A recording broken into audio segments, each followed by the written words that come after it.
우리 주 하나님께서는 자기의 크신 능력으로 자기 백성 이스라엘을 이집트 땅, 속박의 땅에서 구출해 내셨습니다. 이스라엘 백성은 이집트에서 나와서 이제 약속의 땅 가나안을 향하여 나아갔습니다. 가나안 땅으로 가는 그 긴 여정 가운데 그들은 여러 번 하나님을 시험하고 또 하나님께 반역을 저질렀습니다. 그러나 하나님께서는 40년 동안이나 그들의 반역을 오래오래 참으시고 또 여러 차례 그들을 용서하시고 회복시켜 주셨습니다. 오늘 우리가 읽은 본문 말씀에는 이스라엘 백성이 광야에서 금으로 송아지 형상을 만들어서 우상을 숭배한 그 사건의 그 후속 처리가 나와 있습니다.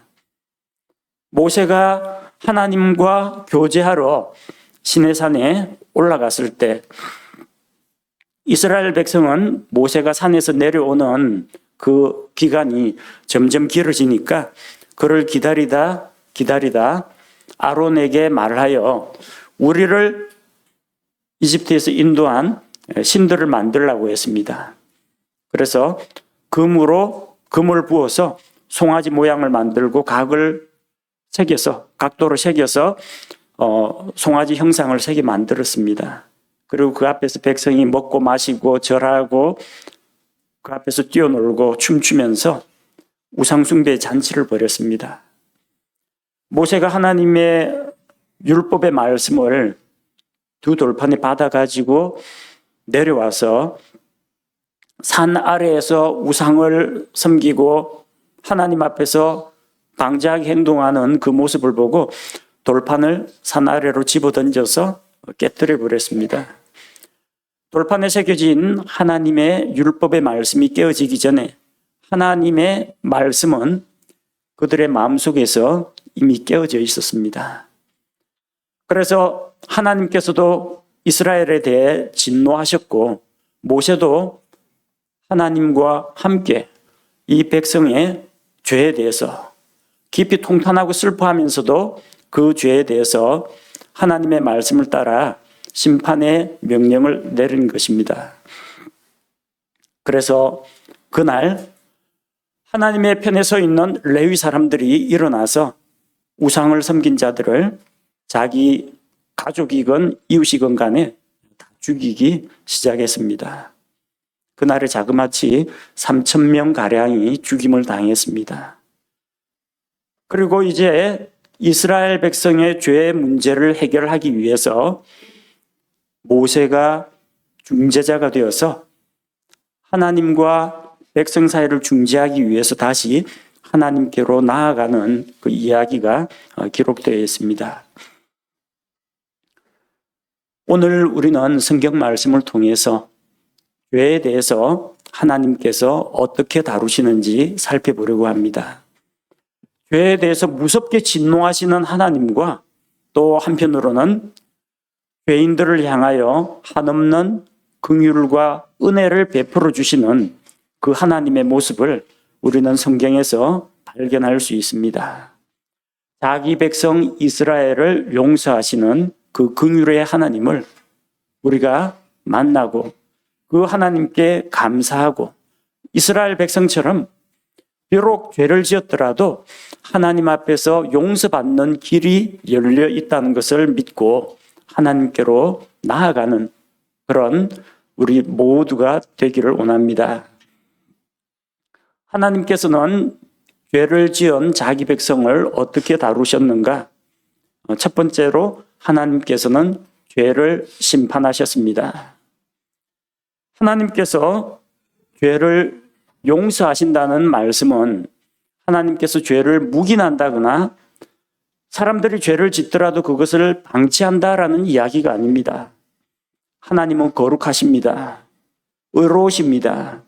하나님께서는 죄에 대해서는 조금도 타협하거나 간과하실 수가 없습니다. 그것이 하나님의 거룩하신 본성이기 때문입니다.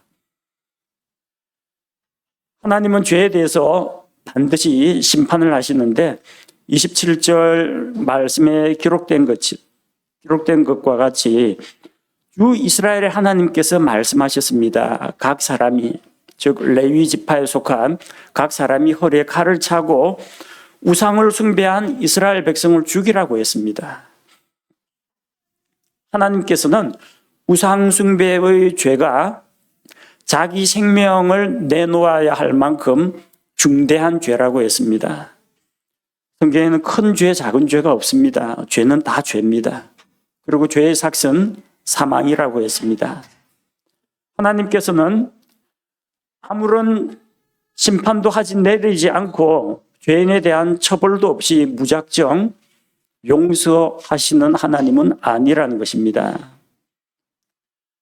죄에 대한 대가가 사망이기 때문에 하나님께서는 죄의 대가로 반드시 생명을 요구하십니다. 많은 사람들이 예수님에 대해서 너무 가볍게 생각하는 경향이 있습니다. 죄에 대해서 너무 안일하게 생각하는 그런 일들이 많습니다. 이 구원의 복음, 은혜의 복음을 너무나 값싸게 내놓았기 때문입니다. 무슨 죄를 짓더라도 예수님을 믿으면 용서받는다. 맞습니까? 옳은 말씀입니다. 성경적인 진리입니다. 그런데 마치 이 예수님을 자기 죄를 대신하여 심판을 받고 자기 생명을 내어버리신 그 구원자로 알기보다는 예수님의 십자가 뒤에 숨어가지고 마음대로 인생을 살고 함부로 죄를 짓고 그리고 그 뒤처리는 예수님께 맡기려고 하는 사람들의 사악한 그런 마음이 자리 잡고 있습니다. 오죽하면 기독교인들이 그래서 이런 조롱을 다 당하겠습니까? 신문지상의 방송에 교회 관련 어떤 부정적인 소식이 보도가 되면요, 꼭 그 밑에 댓글이 달립니다. 믿는 사람이 더하다. 기독교가 아니라 개독교다. 목사가 아니라 목사다. 그리고 저렇게 죄 짓고도 교회 가서 기도하고 헌금하면 다 용서해 준다 하더라. 불신자들이 이런 조롱을 합니다. 하나님의 죄에 대한 준엄한 심판에 대해서는 사람들이 잘 생각하지 않고 죄에 대한 용서를 너무나 쉽고 안일한 걸로 여긴다는 겁니다. 물론 우리가 죄를 용서받는 길은 쉽습니다. 왜 그러냐면 하나님 쪽에서 엄청난 대가와 희생을 치르셨기 때문입니다. 그러나 우리는 우리에게 쉬운 속죄와 용서의 길을 주신 그 하나님을 가벼이 여기고 하나님의 거룩하심을 너무나 쉽게 생각해서는 안 된다는 겁니다. 하나님께서는 우리에 대해서 용서하기 위해서 우리의 죄를 용서하기 위해서 우리를 심판하지 않았습니다. 그 심판은 십자가에 달린 예수 그리스도에게 내려졌습니다. 우리는 예수님의 십자가를 보면서 두 가지를 생각해야 합니다. 많은 사람들이 오 십자가, 오 사랑의 십자가, 내 죄 대신 예수님 용서하신 저 십자가 덕분에 나 용서받았네. 이 한쪽만 생각합니다. 하나님의 한없는 사랑과 하나님의 은혜와 하나님의 긍휼의 십자가를 바라봅니다. 그러나 십자가의 다른 측면은 무엇입니까? 죄에 대해서 무섭게 진노하시는 하나님의 공의의 심판이 바로 거기에 나와 있습니다. 그런데 이 부분을 너무나 간과하고 있다는 겁니다. 예수님 십자가 붙잡으면 다 용서받는다. 너무 편하게 생각하고 있어요. 틀린 말은 아닌데 이러면 반쪽짜리 복음이 됩니다.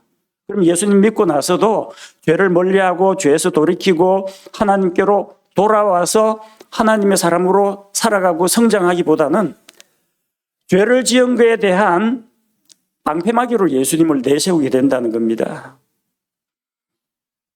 예수님 십자가에 달린 그 고난, 그 고통, 자기 아들을 죄 있는 사람의 모습으로 세상에 보내시고 아무 죄 없는 자기 아들이 십자가에 달려서 부르짖을 때 아버지 하나님의 마음은 어떠했겠습니까?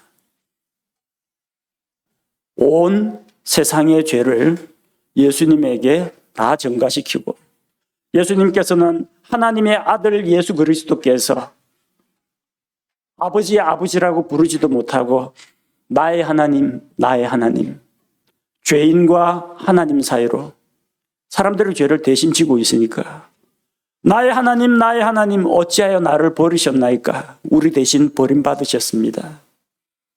그 예수님을 심판하신 하나님께서는 예수님의 부르짖음을 듣고도 외면하셨습니다.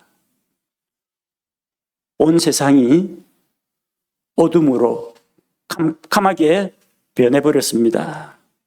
햇빛도 빛을 잃고 어둠이 세상에 가득하고 예수님께서는 그 와중에서도 계속해서 온몸의 피를 뚝뚝뚝뚝 흘려가면서 우리를 위해서 마지막 피 한 방울까지 다 쏟아내셨습니다.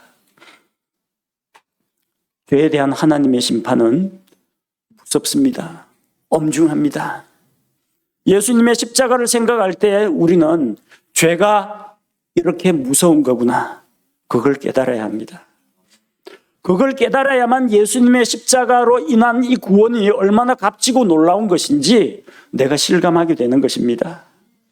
그래서 예수님의 십자가 대속의 은혜가 정말로 감사하구나.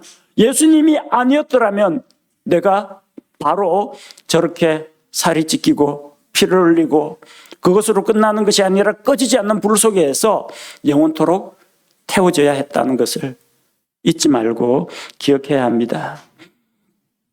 하나님은 죄에 대해서 심판하십니다. 엄중하게 심판하십니다. 우리가 받아야 할 그 심판이 십자가에 달린 예수 그리스도에게 쏟아졌다는 것입니다. 그래서 우리는 이스라엘 백성의 죄를 다루시는 하나님의 모습에서 하나님은 죄에 대해서 무섭게 진노하시고 심판하시는 분이다. 이것을 반드시 깨달아야 합니다. 둘째로 우리가 이스라엘 백성을 다루시는 그 하나님의 모습에서 하나님께서는 진노 중에도 긍휼을 베푸셨다. 이것을 기억해야 합니다. 우리 하나님은 긍휼히 여기시는 분입니다. 긍휼히 여긴다는 것은 불쌍하게 여긴다는 겁니다. 시편 86편 15절 말씀을 보니까 그러나 오 주여 주는 동정심이 많으시며 은혜로우시며 오래 참으시며 긍휼과 진리가 풍성하신 하나님이시오니 하나님에게 만약에 거룩함과 공의와 진리만 있다면 이 세상에 살아남을 사람 아무도 없어요. 누가 그 거룩하신 하나님 앞에 진리의 하나님 앞에 의로우신 하나님 앞에 누가 서 있을 수가 있겠습니까? 그러나 하나님께서 오래 참으시고 우리를 동정하시고 우리에게 긍휼을 베푸시기 때문에 우리가 지금까지 살아있는 겁니다. 내가 예수님을 만나기까지 지금까지 예수님의 은혜로 구원받기까지 하나님께서 참고 기다려 주신 것입니다. 하나님의 긍휼이 무엇입니까? 긍휼은 우리가 마땅히 받아야 할 것을 받지 않게 하는 것입니다. 우리는 받아야 할 게 많습니다. 하나님 앞에 뭐 받아야 할까요? 죄인된 사람이 정죄 받습니다. 심판 받습니다. 형벌 받습니다. 멸망 받습니다. 고통 받습니다. 죄인은 이런 것들을 다 받아야 돼요. 마땅히 받아야 할 건데 긍휼이라는 것은 우리가 받아야 할 것을 받지 않게 하는 겁니다. 이와는 반대로 은혜란 우리가 받을 수 없는 것을 받게 하는 것입니다. 우리가 받을 수 없는 것을 우리는 하나님의 은혜로 받았습니다. 용서를 받았습니다. 구원을 받았습니다. 생명을 받았습니다.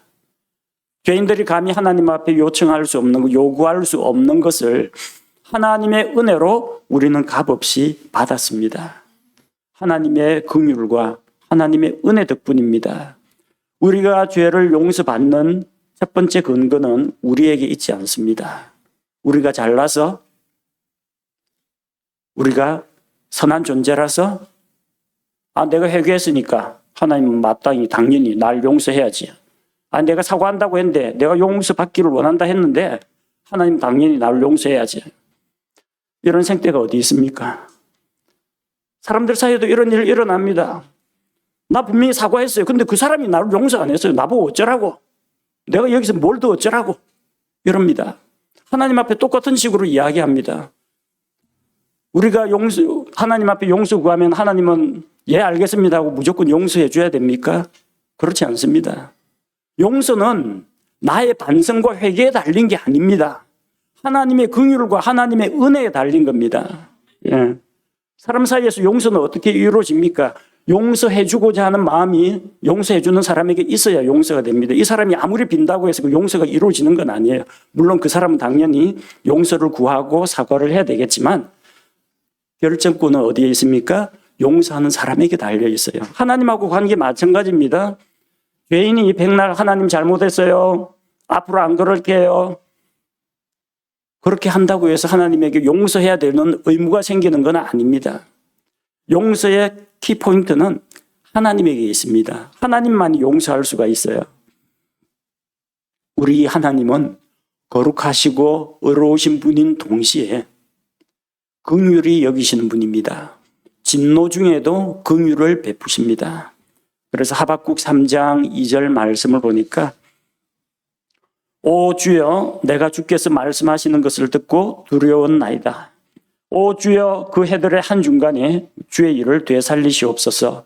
그 해들의 한중간에 알리시옵소서. 진노하실 때에 긍휼을 기억하시옵소서.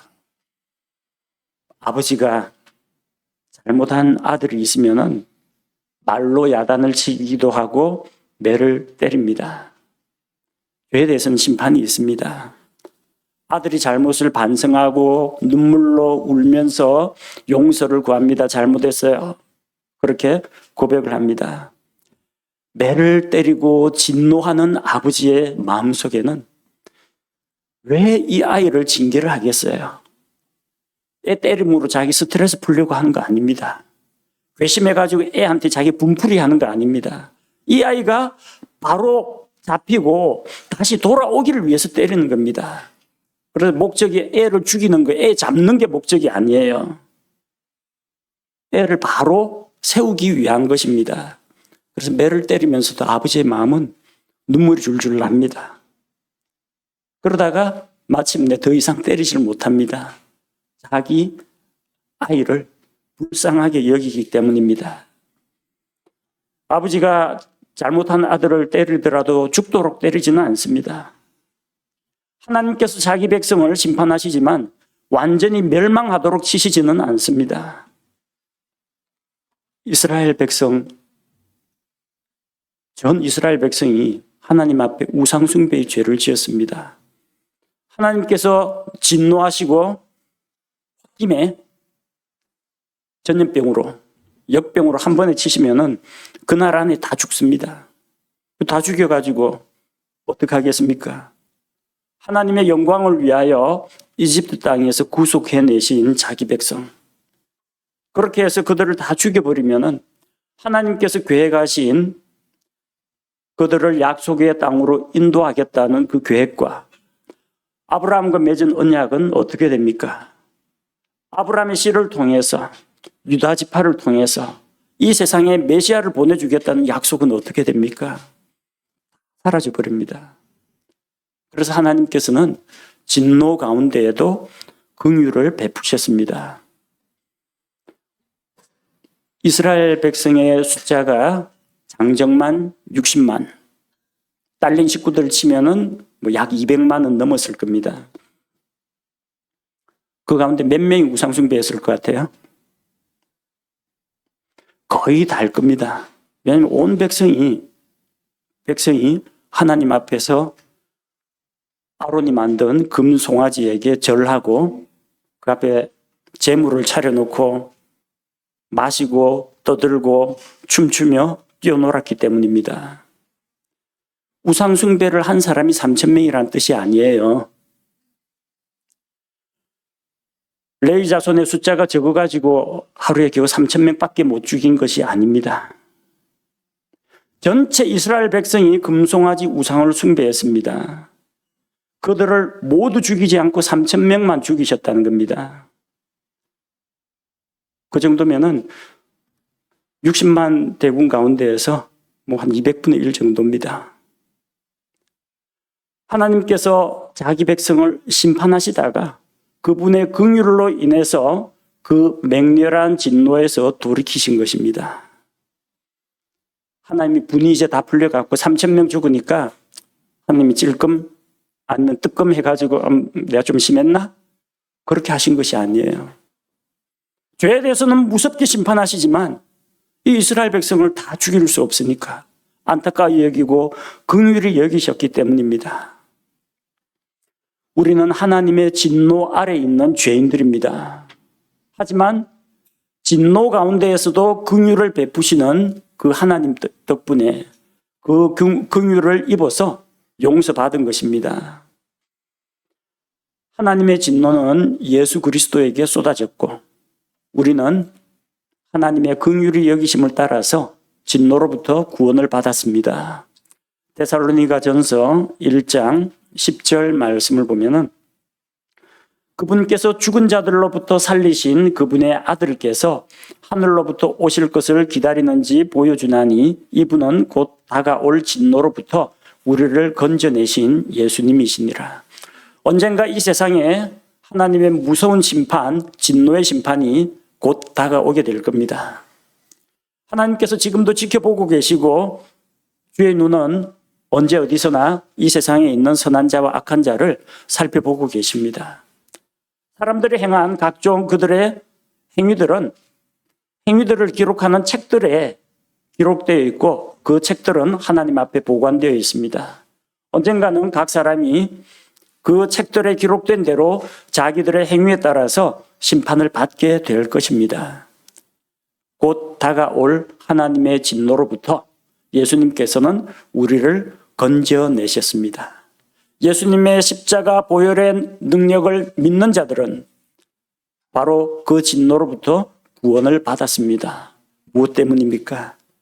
죄인들을 사랑하고 죄인들을 긍휼히 여기시는 바로 하나님의 긍휼 덕분입니다. 셋째로 사람들이 죄를 용서받으려면 이스라엘 백성이 하나님 앞에 용서를 받으려면 중재자가 있어야 됩니다. 하나님께서는 중재자의 기도를 들어주셨다는 겁니다.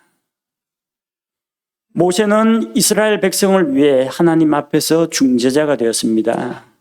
모세 자신은 우상숭배를 하지 않았습니다. 왜요? 시내산 위에서 하나님과 같이 있었잖아요. 밑에 땅에서 아론이 만든 금송아지 우상숭배에 모세는 참여하지 않았습니다.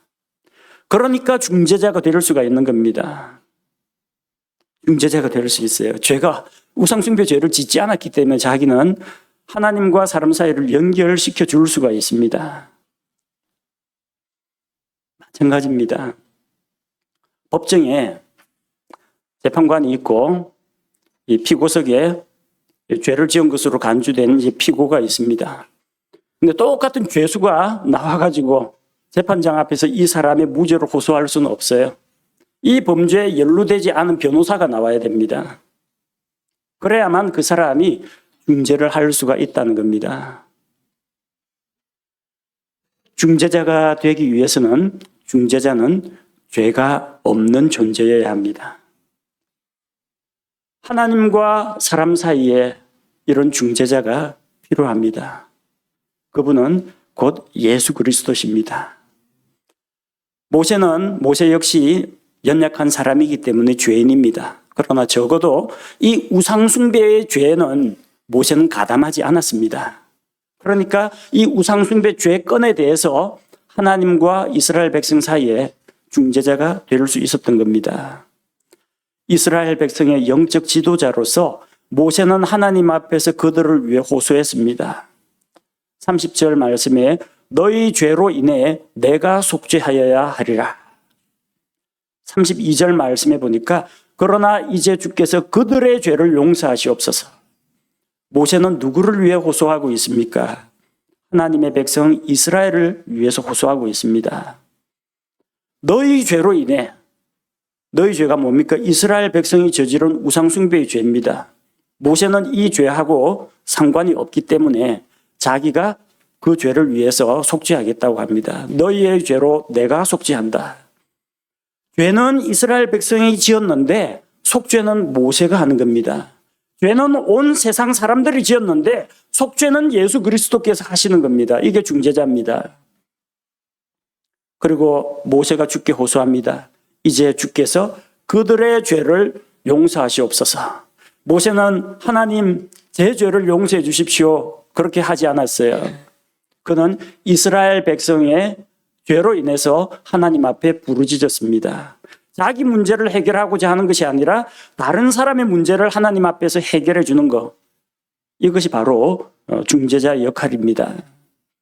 그리고 모세는 주께서 이스라엘 백성의 죄를 용서하지 않으시려면 차라리 주께서 기록하신 주의 책에서 자기 이름을 지워달라고 했습니다.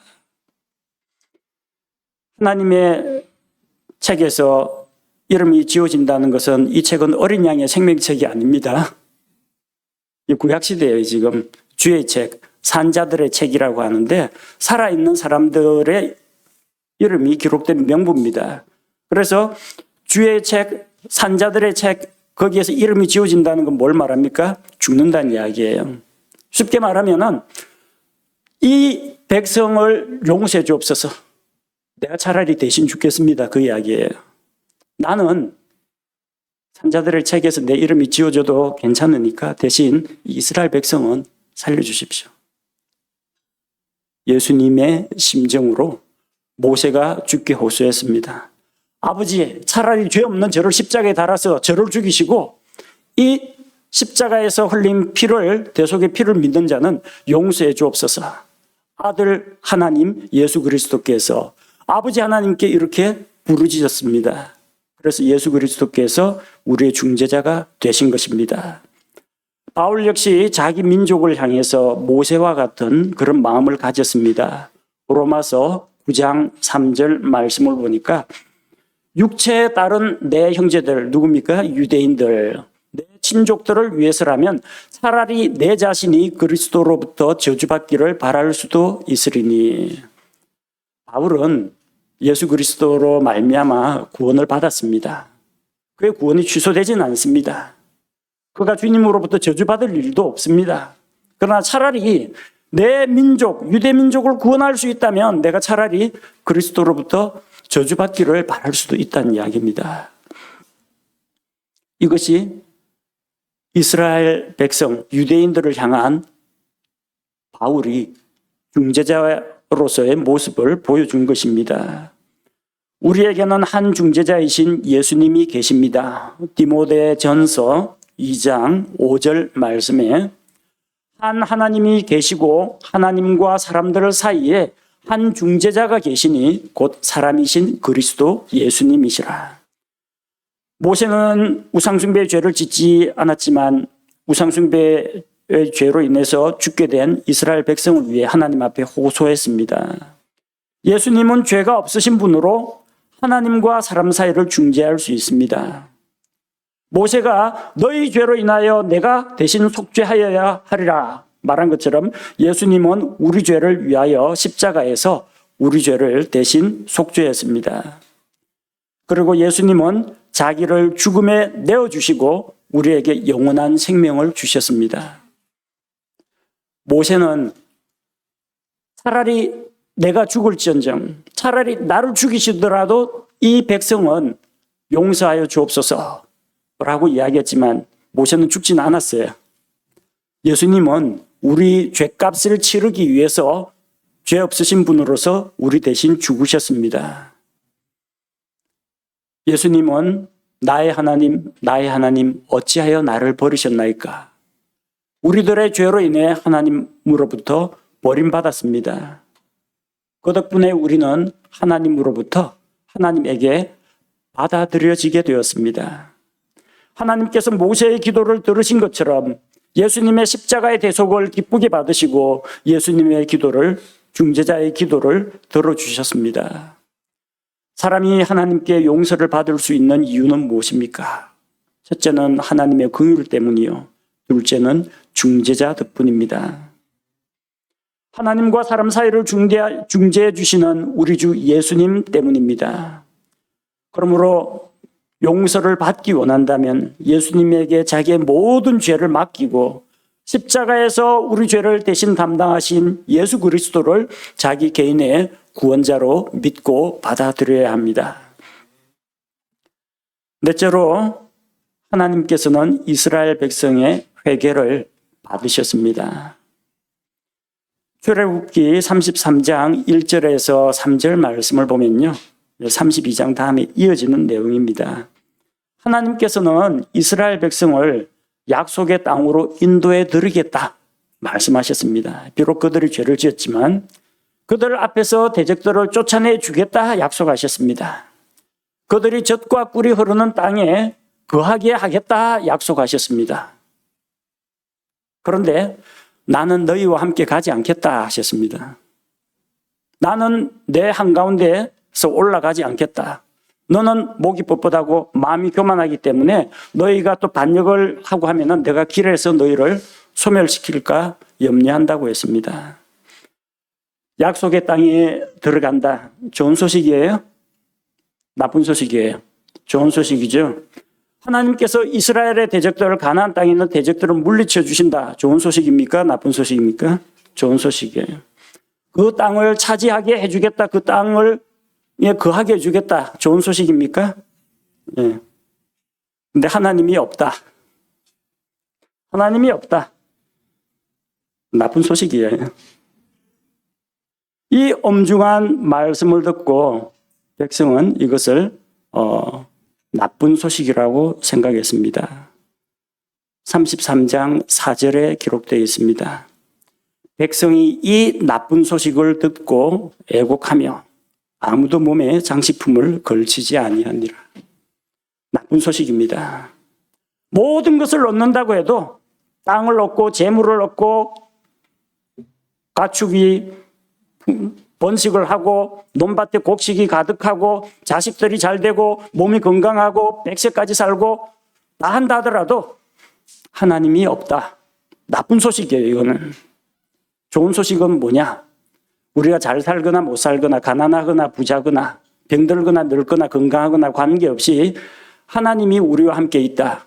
좋은 소식입니다. 그래서 이 나쁜 소식을 듣고 이스라엘 백성은 하나님 앞에서 애곡했습니다. 4절에 백성이 이 나쁜 소식을 듣고 애곡했습니다. 애곡했다는 건 뭡니까? 슬피 울었다는 겁니다. 자기들의 죄를 뉘우치고 자기 죄로 인하여 슬퍼했습니다. 슬퍼할 회자입니다. 슬플 회. 그리고 그들은 자기들이 가지고 있던 장식품을 제거했습니다. 그들이 이집트에서 가지고 온 것은 금덩어리, 은덩어리, 골드바 이런 게 아니었어요. 금과 은이 다 어떤 형상들을 하고 있었어요. 장신구예요. 귀걸이나 목걸이나 이런 장신구였어요. 그 대부분의 그런 장신구들은요, 이집트산 장신구들은 특별한 문양들이 있습니다. 자기 종교의 상징을 나타내는 문양 같은 게 새겨져 있어요. 또 특별한 어떤 동물의 형상 같은 거, 우리나라로 치면 골드바, 금괴 같은 게 아니라 금거북이, 금두꺼비, 금돼지 이런 형상들이에요. 다 어떤 형상들을 가지고 있어요. 그런데 이 장식품들은 대부분 금, 은, 보석 이런 걸로 합니다. 풀잎사기나 나무 껍질 갖고 만들진 않아요. 다 비싸고 좋은 건데 하필이면은 이런 것들은 전부 다 특정 종교의 문양이나 아니면은 우상의 모습을 하고 있습니다. 이것들을 다 제거했습니다. 비싼 건데 녹여갖고 딴 거 만들죠. 금숟가락 만들죠. 아니요. 다 제거했어요. 다 버렸어요. 뭘 말합니까? 지금 우상숭배의 죄로 인해서 하나님 앞에서 징계를 받지 않았습니까? 그럼 모세는 하나님 앞에 속죄한다고 하고 하나님께서는 나는 너희와 함께 하지 않겠다 이러시는데 그들은 우상숭배의 죄를 회개하면서 갖고 있던 우상과 연관된 거 다 제거하고 버렸습니다. 그게 금덩어리, 금으로 됐건 은으로 됐건 보석이 박혀 있건 다 버렸다는 겁니다. 우상을 숭배하던 그 행실에서 갖고 있는 우상까지 다 버리는 자기의 발걸음을 돌이키고 삶의 방향을 바꾸고 행동 방식을 바꾸고 가치관을 바꾸고 고칠 게 슬퍼할 회, 고칠 게 회개했다는 이야기입니다. 히브리어에서 회개라는 말은 이 두 가지 단어가 있습니다. 하나는 라함이라고 하는데 라함, 슬퍼하다는 뜻입니다. 죄에 대해서 뉘우치고 자기 죄로 인해서 하나님께 내가 하나님을 반역하고 하나님을 대적하고 하나님의 마음을 아프시게 했다라는 것에 대해서 자기가 동의하는 마음을 라함이라고 합니다. 시편 38편 18절 말씀. 내가 내 불법을 밝히 드러내고 내 죄로 인하여 슬퍼하리이다. 죄로 인해서 자기가 뭔 죄를 저질렀는지 자기 죄가 무엇인지 똑바로 인식하고 죄에 대해서 뉘우치고 그 죄로 인해서 슬퍼하고 그 죄를 미워해야 됩니다. 이게 회개입니다. 오늘 죄 지었네. 다음 주 가서 교회 가서 회개기도 한번 하지. 이렇게 가볍게 생각할 문제가 아니라는 거예요. 죄가 얼마나 심각하고 무섭고 하나님의 심판이 얼마나 엄중한지를 알고 죄에 대해서 정말 미워하고 적대시해야 됩니다. 그 자세가 그런 마음이 라함입니다. 죄로 인해 슬퍼하는 겁니다. 그 다음에 회개를 나타내는 또 다른 단어가 슈브라는 단어가 있습니다. 슈브, 돌아가다라는 뜻입니다. 회개에서 고칠 개자에 해당합니다. 고치다, 돌이키다, 돌아가다는 뜻입니다. 이사야 55장 7절 말씀에 기록된 것처럼 사악한 자는 자기 길을 버리고 불의한 자는 자기 생각을 버리고 주께로 돌아오라. 그리하면 그분께서 그에게 긍휼을 베푸시리라. 우리 하나님께로 돌아오라. 그분께서 풍성하게 용서하시리라. 하나님의 긍휼을 얻는 방법. 회개하고 하나님께로 돌아와야 됩니다. 그러면 하나님의 풍성한 용서가 기다리고 있습니다. 회개는 단순히 죄에 대해서 눈물 흘리고 땅바닥 치면서 통곡을 하고 부흥회하면 그런 거 많이 합니다. 부흥회 할 때마다 죄를 고백한다고 하면서 슬프게 울고 하는데 부흥회 끝나고 나면 그 다음 주에 성도들 숫자가 쫙 줄어듭니다. 한 차례 무슨 푸닥거리 한 것처럼 행사 한번 딱 지나고 나면요, 이 약효가 오래 가지를 못해요. 회개는 죄에 대해서 울고 불고 후회하고 반성하고 그런 게 아닙니다. 회개는 자기 반성을 통해 가지고 그래 앞으로 바르게 살자 해가지고 행동을 교정하는 것도 아닙니다. 진정한 회개는 마음에서 비롯됩니다. 죄에 대한 올바른 생각, 죄를 미워하는 마음, 하나님을 두려워하는 마음, 이런 마음과 함께 죄의 길에서 떠나서 방향을 하나님께로 전환하는 것, 이게 회개입니다. 그래서 죄에서 돌이켜, 죄에서 떠나 하나님께 돌아오는 이런 것이 수반되어야 합니다. 근데 왜 그리스도인들 가운데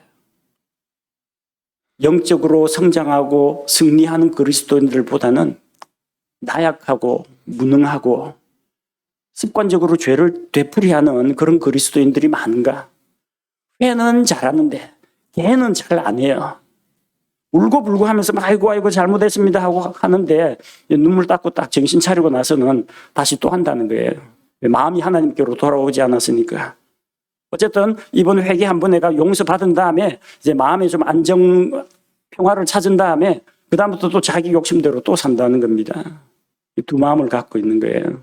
하나님이 왜 필요해요? 자기 죄 지은 거 뒤 닦아주는데 하나님이 필요한 거고, 걔는 안 하고 자기 마음대로 자기 욕심대로 살아가고 마음에 또 찔림이 되고 상처가 되고 또 마음에 눌리는 짐이 되니까 또 하나님 앞에서 회개한다 하면서 회는 하는데 걔는 잘 안 해요. 하나님께서는 그들이 회개하는 것을 보셨습니다.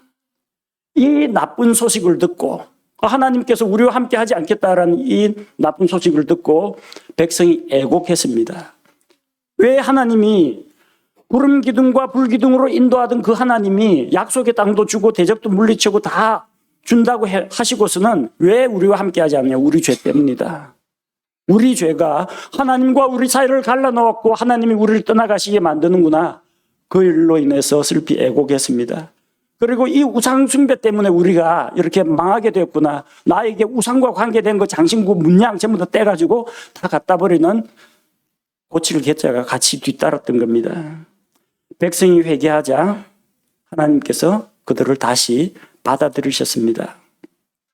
사람이 죄에서 돌이킬 때 하나님께서는 심판에서 뜻을 돌이키십니다.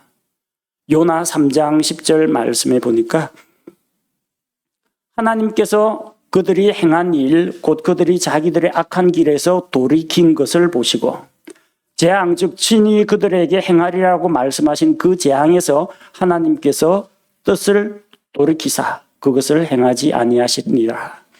니느웨의 불법으로 인해서 하나님께서 그 니느웨를 심판하겠다고 했습니다. 그런데 요나 예언자가 선포하는 그 말씀을 듣고 그들은 베옷을 입고 금식하면서 하나님 앞에서 자기 죄들을 자복하고 한 것뿐만 아니라 악한 길에서 돌이켰다는 겁니다. 죄의 길에서 돌아섰다는 겁니다.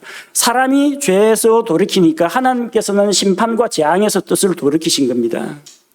하나님께서는 사람이 돌이킬 때 하나님께서도 그 심판과 형벌로부터 뜻을 돌이키시는 것을 볼 수가 있습니다. 하나님께서는 자기 백성 이스라엘을 용서하셨습니다. 그분의 긍휼을 하심 때문입니다. 모세의 중재 때문입니다. 그리고 이스라엘 백성의 회개 때문입니다. 요 세 가지가 다 필요합니다. 하나님은 긍휼히 여기시는 분이에요. 그런데도 이 세상에는 용서받지 못한 사람들이, 용서받지 못한 죄인들이 많습니다. 예수님께서는 십자가에서 우리 죄를 대속하시고 하나님과 사람 사이에 한 중재자가 되셨습니다. 그런데도 세상에는 용서받지 못한 사람이 많습니다. 하나님의 긍휼을 자기 것으로 만들지 못한 사람이 있습니다. 예수 그리스도의 십자가의 대속을 자기 것으로 받아들이지 못한 사람이 있습니다. 문제는 어디에 있습니까? 회개하지 않기 때문입니다. 세 가지가 같이 갖춰져야 합니다. 하나님의 긍휼과 중재자이신 예수 그리스도의 대속과 그리고 우리의 회개와 믿음이 뒤따를 때 용서가 일어납니다. 우리 주 하나님께서는 거룩하시고 의로우신 분으로서 죄는 절대 용납하지 않으십니다. 죄에 대해서는 무섭게 진노하시고 반드시 심판하시는 분입니다. 그런데 우리 주 하나님은 은혜와 긍휼이 풍성하신 분입니다. 하나님께서는 죄는 미워하시되 죄인들이 죄에서 돌이킬 때는 긍휼을 베풀고 용서해 주시는 분입니다. 하나님께 용서받기를 원합니까? 우리는 하나님의 용서를 받을 만한 자격이 없습니다. 우리는 오직 하나님께서 우리를 불쌍히 여겨주시기를 구하고 중보자이신 예수 그리스도의 십자가의 대속의 공로를 의지해야 합니다. 그리고 하나님께서 죄를 미워하시는 것처럼 우리도 죄를 미워하고 자기의 죄로 인해서 하나님 앞에서 슬퍼하고 죄의 길에서 떠나서 하나님께로 돌아와야 합니다. 우리를 긍휼히 여기시고 예수 그리스도를 우리의 중재자로 보내주셔서 십자가에서 우리 죄를 대속하시고 또 우리가 회개하고 예수 그리스도를 믿을 때 우리의 모든 죄를 용서하신 하나님께 감사와 찬양을 드립니다. 구원받은 우리도 자주 죄에 빠지고 걸려 넘어집니다.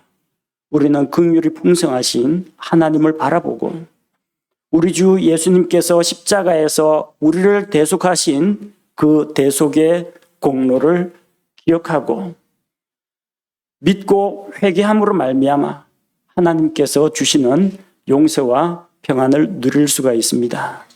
이 말씀을 들으시는 분 가운데서 아직도 하나님 앞에서 자기 죄의 문제를 해결하지 못한 분이 있다면 죄에 대해 무섭게 심판하지만 긍휼히 여겨주시는 하나님을 바라보십시오. 그 하나님께서 바로 여러분의 죄를 해결하기 위해서 예수님을 보내서 십자가에서 온 세상 사람들의 죄를 대신하여 죽게 하셨습니다. 그 예수님의 십자가의 대속을 자기 것으로 믿고 받아들이면 하나님께서 우리에게 긍휼과 용서를 베풀어 주십니다. 함께 기도하겠습니다. 거룩하신 아버지 하나님, 긍휼이 풍성하시고 은혜가 한량 없으신 주님을 인하여 찬양과 영광을 돌려드립니다. 우리 죄를 위하여 한 중재자로 예수 그리스도를 보내주셔서 하나님과 사람 사이를 중재하도록 십자가에서 우리 대신 피 흘려 죽으심으로 우리 죄를 대속하여 주신 것을 감사를 드립니다. 우리 같은 죄인들이 회개하고 예수 그리스도를 구원자로 믿을 때 용서해 주시니 감사를 드립니다. 하나님의 백성이 된 이후에도 우리가 이 세상에 욕심을 따라서 자기의 정욕을 따라 죄를 지을 때가 있습니다.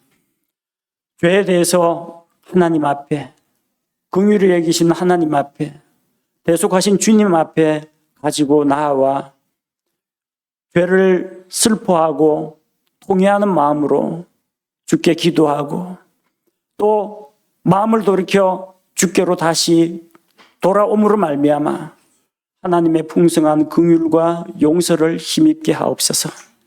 예수님의 이름으로 기도합니다. 아멘.